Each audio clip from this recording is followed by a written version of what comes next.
Previously on Path of the Titans. Done with the Dragonstone challenge of the Chaos Elemental, and now I just kind of want to see what the ancient item's going to be. Plenty of Dragon Two-Handers gotten. That Mole KC is looking pretty silly right now, but we might need to go back for the pet anyway, so maybe it won't really matter in the end. Welcome back to Path of the Titans. Last episode we got the ball rolling at the Chaos Elemental, and today we're going to be wrapping things up there, but first off, we paid another visit to the fight caves to take on the second of our free runs. This time we're going for a speedrun attempt, and we're going to be using magic. So the first thing I actually need to do is I need to make a supreme magic potion. Why are super magics 30k? There we go, supreme magic. Oh, I saved my super magic potion, how helpful. Okay, we're going to need a supreme magic. We're only going to need one super prayer renewal because if we use more than one, we're out of luck anyway. Weapon poison in flask form is 72 minutes of weapon poison. We don't need a flask. And I want my Ancient Elven Ritual Shard. So the only sad thing here is that we don't have the Seer's Ring yet, which would be slightly nice for this. And by slightly nice, I mean that very nice, actually. I think I'm going to run the Book of Wisdom. So we're going to need some Armadillo pages. I technically only need one. So, proof. Okay, now Rune Pouch is going to be a different one, because we actually need to bring Souls, Chaos, Water, and Air. So I need to buy Water Runes, which means more of the cash that gets to go bye-bye. So now we have access to Water Surge and Vulnerability. It's all for my back. Yep, I believe that. My back will thank you in 20 years' time. We all need a lorry. No, we need a lorry. The lorry ain't doing any good for your back. Charge up on a Dren. Dismiss the Unicorn because we can't take a familiar into the fight caves. Okay, welcome back. Let's dive in to the fight cave. We're going for a sub 40-minute run. Might not seem hard, but we are in skeletal and using Arams. I guess using tendrils without soul split might not be in our interest. Actually, wait, why am I holding off on using potions? Just get these firing. Let's tsunami these since we can AoE a bit. That's probably not going to have been worth, but these early waves are going to cost us quite a bit of time just chasing stuff down, so I want to squeak out as much of that time as I can. Okay, I don't need to bone rangers. Okay, I'm clearly not understanding how to cancel Detto into a Dragon Breath, or how to fire Detto into a Dragon Breath. We're up to 4 minutes. I'm now going to hide the info card. Charge Detto, click Detto to release auto and debrief. Oh. That was the bit I was missing. Despite my inadequacy, I did understand him. There we go, that was better. That's what was supposed to happen the other times. My neck was leaning forward. But lobstering? Do all of these have fishy names? Auto first, then Detto, then ability. Although I don't have auto bound, so I'm assuming that's not going to work. 10 minutes in and we're on wave 25. It's not gone too bad so far. Whatever spawns near me here is getting hit by a Sunshine Fresh, hopefully. Nope, it despawned. I should probably be killing the Kex first and then Dettoing, debriefing on the Ranger with the smaller guys. Oh, that's unfortunate. I was hoping for something a little bigger. Making nice pace, to be honest. Hopefully we can keep it up. The mages are going to be the part where it really gets awkward, because I think I need to vuln them to have... So these guys are one of the reasons I'm using water spells. Just to make sure I don't miss. Okay, this is actually nice spawn. Yeah.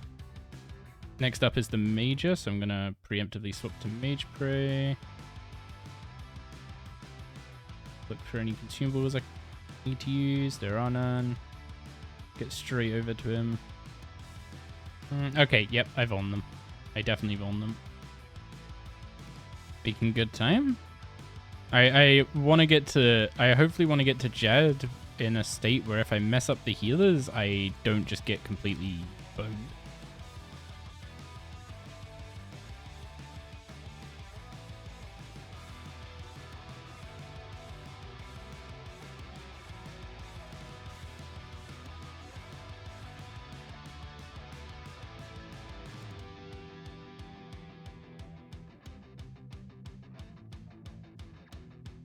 Yeah, I thought Vaughn was going to be a bigger play than it is. It'll probably still be for, what's his name? Jad, to be honest. Oh god, using Guffins to heal. I completely forgot about that. Oh, whoops. I was not meant to tsunami, that guy. I was meant to asphyx. Okay, 2 melees and a mage. Into 2 mages, and then finally Jad. Let's rebuff. Okay. Once this guy's dead, it's on to Jad, so I want to put him over here a little bit. Oh, okay, we're doing it this way.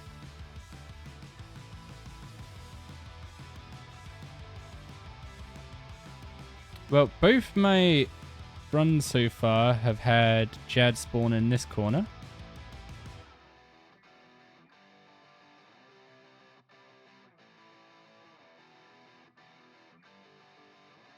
Hopefully, when we do the no prayer run, he's a bit nicer. But that was a bit closer to 30 minutes than I was actually expecting. 34:25, improvement of 10 minutes and 37 seconds over the melee run.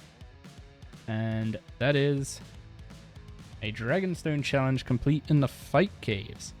We are less far off from the Hydrix challenge here than I thought we were, I'll be honest.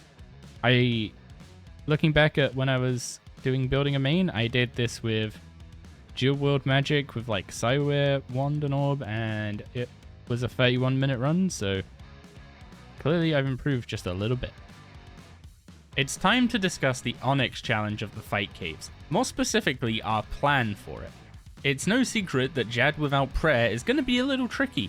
However, the sheer amount of defensive options available in Runescape and their power level should not be underestimated, so we're going to use this challenge to showcase what they can truly do. However, first of all, we need to come up with an adrenaline source to fuel these defensives. My first idea here was taking a terrible weapon to build off of the healers, but it turns out they die even to a tier 1 weapon, so that's not going to work. You can place a dummy in the fight caves, however I cannot make dummies until we get to Invention at tier 5, which leads me to Archaeology and the reworked Persistent Rage Relic, which when you drop combat starts generating adrenaline. In order to get that, we're going to have to complete a Hydrix challenge somewhere, so let's see if we get lucky at the Chaos Elemental and complete their Hydrix challenge at the same time as the Onyx one. But first up, we've got a Diamond challenge to quickly knock out. Chaos Ellie with a single item, my stipulation being that I don't go in with any adrenaline because I was counting the puzzle box as an item.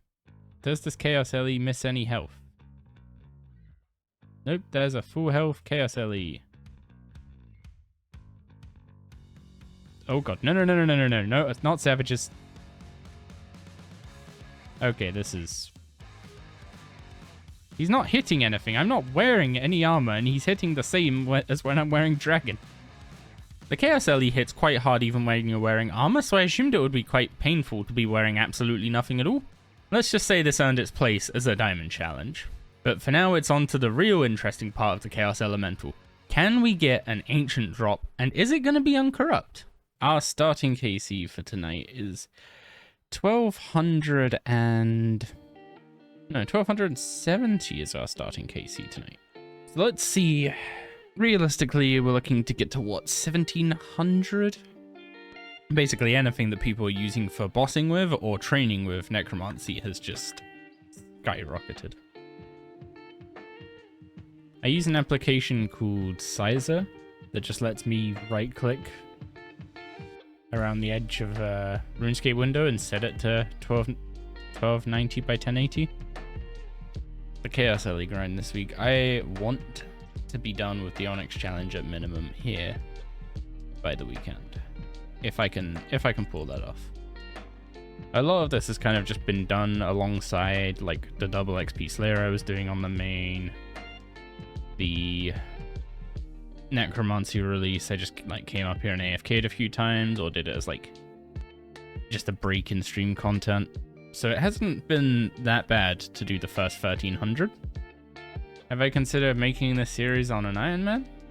It would just be a lot of supply grinds that would end up off camera. From a content perspective, there's not much difference in the output, because there's only so many times you can show a farm run before it's just, yeah, we're doing the usual.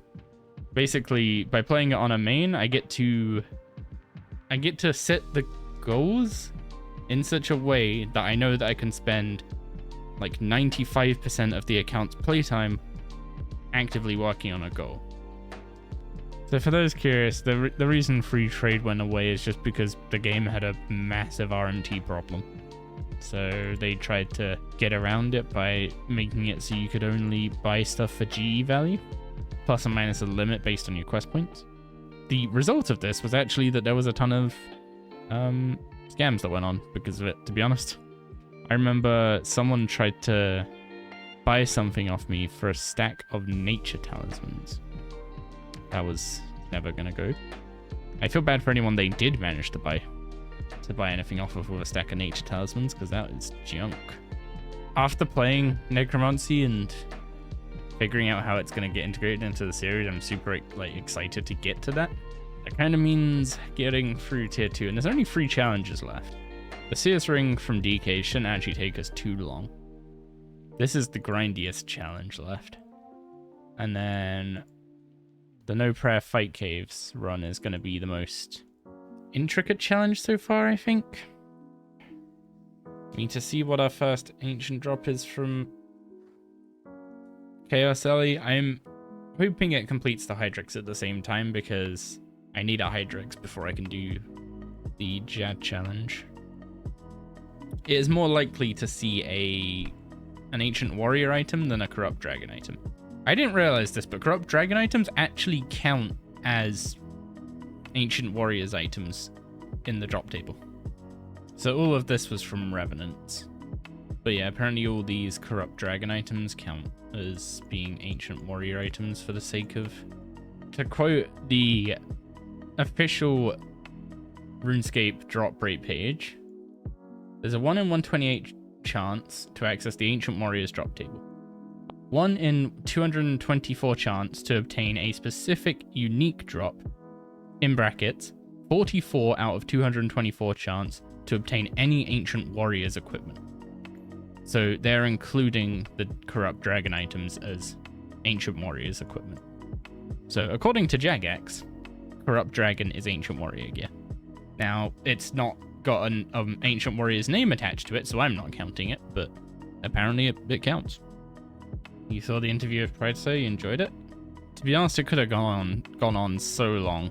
Every question he asked provoked me in the right way. The guy is very good at leading a conversation. I could honestly just jump on a call with him and talk for hours. That is so many Sarah brews. And I should just start bringing notepaper for this. Chaos Ellie dropping more brews than Nex over here. Kinda killed one of my challenge ideas though. One of my challenges for KQ was going to be to kill it with a single style. Thanks, Necromancy. Also, yeah, the Chaos Ellie kill count just goes up so fast. Like now we're actually in full grind mode. This isn't going to take us long at all, I don't think. That's the same problem I have with the Excalibur, by the way. Like the whole emptying the Cerebrew there. I do that with Excalibur all the time, but I equip it instead of activating it. It's really annoying for Necro. I just end up sending away all my conjures randomly. Because if I want to get access to Sorrow and make it sure it has the same tier 95 prayer that all the other styles have, then I need to get all the way to 90 Necro. I kind of wish luck had an actual, like, more measurable impact, though. Like, on a Magister, actually, it does. I mentioned that because it's below Chaos Ellie in that drop rates page. The Phylactery from Magister is 1 in 18. But if you're wearing Luck of the Dwarves, it's 170. And it's very measurable, it's stated,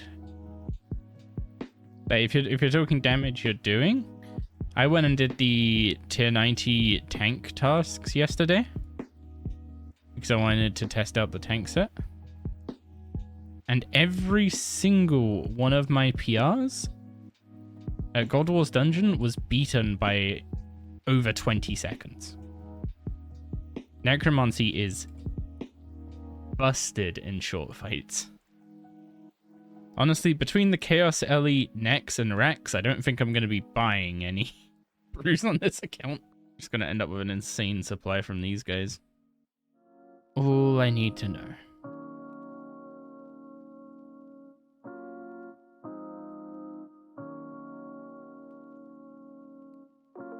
Well, there's our first Ancient Warrior item. A Corrupt Dragon Plate Skirt.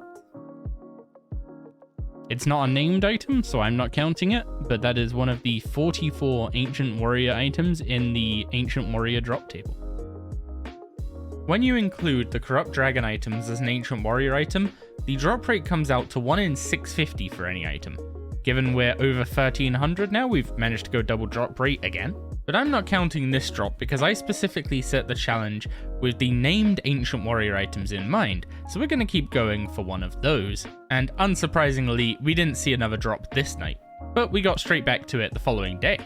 For us, it's day 2 of the real stage of the Chaos Ellie grind. The title seems to hit far too close to home. There was a stage in the Linza grind where I was simply happy to see drops on back-to-back days. Yep, only one way to find out. Time to spend the next 4 hours killing the Chaos Ellie. Today the plan is hopefully get a Chaos Ellie drop. But hopefully we see a Chaos Ellie drop today, and then we head over to DK's, try and get the Sears ring. We should be closing in on getting that, to be honest. We've had 2 of every other ring, so I seem to accumulate RNG on this account and then spend it on the other account. Thank God they made it so I can't accidentally note paper pie dishes. I'm definitely not going to be hurting for Sarah Brews by the time I get overloads unlocked. Actually, that's a good point. Is there a Supreme Necromancy potion? Or is it just Super and Extremes? You think it's just basic Super and Extreme? That'd make sense. They'd have to add like another recipe thing, and that interface is already full, I think. Oh, I just remembered a really unfortunate incident from. Well, I say it was unfortunate, but it was both unfortunate and fortunate at the same time. In that, if anyone remembers, I don't know if they still have this, but the rune throwing axe had a spec where it would like hit 3 targets instead of 1, and there was a lure for a while where people would bring you up to the Chaos Ellie and tell you to like enable the throwing axe spec, and they'd then just, you know, run you into the Chaos Ellie. And I was super skeptical of this when I was being told that, but I was being like tricked into doing it. So I was like, no, I'm just gonna not put auto retaliate on and see what happens. They killed me anyway. They just didn't bother with the skull, so they got nothing for it.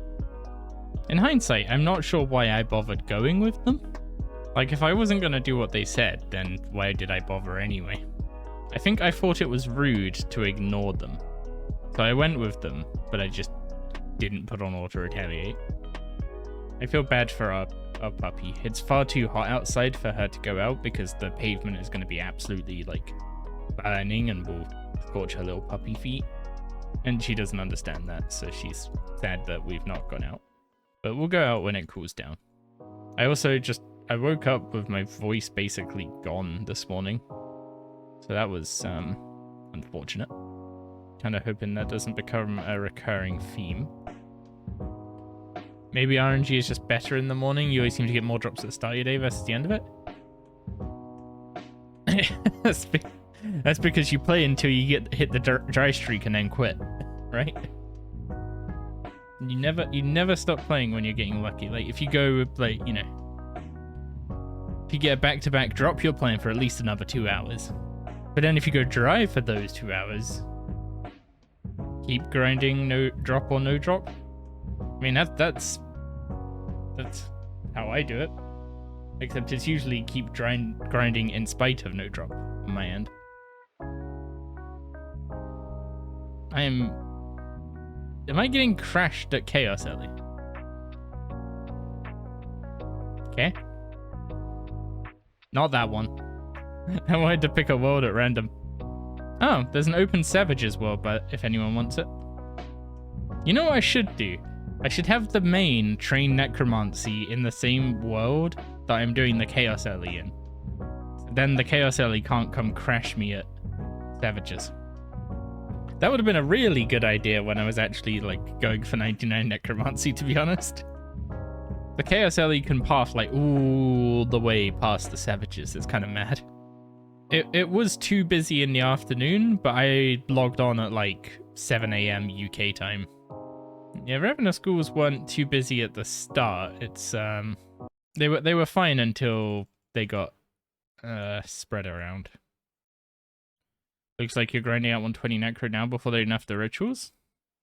I'm just getting it up slowly via killing bosses. It's not great XP, but I'm making a decent bit of money doing it. Yeah, this ring isn't really doing much for me. It's mostly just giving me more stone spirits. Actually, that's a good point. I wonder if this account's curse with Godsword shards is going to continue. Next tier, we're getting Krill, so we'll get to see how that starts off. It has never seen a shard free. The disrespect you were showing Chaos A then? Imagine you're fighting someone and they bring out a book and start reading it while also beating you up. I've watched enough anime to see that. But what's he gonna do? Telly me into the Savages? They moved the house down, so he can't even do that anymore. Apparently I did a little bit of Corp. Oh yeah, right, the Sigil incident. That didn't go well. I decided when I DIN'd the character, they're not gonna do anything with the Spectral.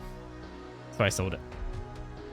Can't complain about the loot luck, but I can complain about my poor timing of selling it. Because I sold it before it was announced to be used in Necromancy. Which was unfortunate. But, dropping crafting materials much more frequently than 1 in 80 to 100 or whatever it is. It's probably a nicer introduction. We actually got one! There it is! An ancient warrior piece. Unfortunately, it's corrupt. But that is the Chaos Alley wrapped up for the tier with a corrupt Zuriel bottom. Does that even clan announce? It does not. Well, log slot, Chaos Alley done. We still got to get a Hydrix though. Oh, that's good. Let's go DKs. Well, we're going to end up back at the Chaos Alley at some point because I still want to see what the uncorrupt item is going to be. And for now, we're going to be wrapping up this episode, but next time we are going to be heading over to the DKs and trying to get that last ring that we need, as well as potentially trying to complete a Hydrix challenge there. Ultimately, if we don't complete a Hydrix challenge at either the Chaos Elemental or the DKs, then we are going to be heading over to the mole as a backup, because it has one of the most generous pet drop rates in its hard mode, as well as a reasonable threshold that we've already hit at least once, and we're closing in on a second time. So that seems like the best place to go to complete the challenge as quickly as possible. But for now, as usual, if you got to this part of the video, I'm going to assume you liked it. If so, you know what to do. And I'm going to wish you all a wonderful week, and I hope to see you again next time as we try to wrap things up at the DKs and get a surprise visit from a special guest as we go through some of the lore that makes the DKs the DKs. But for now, I'll catch you again next time.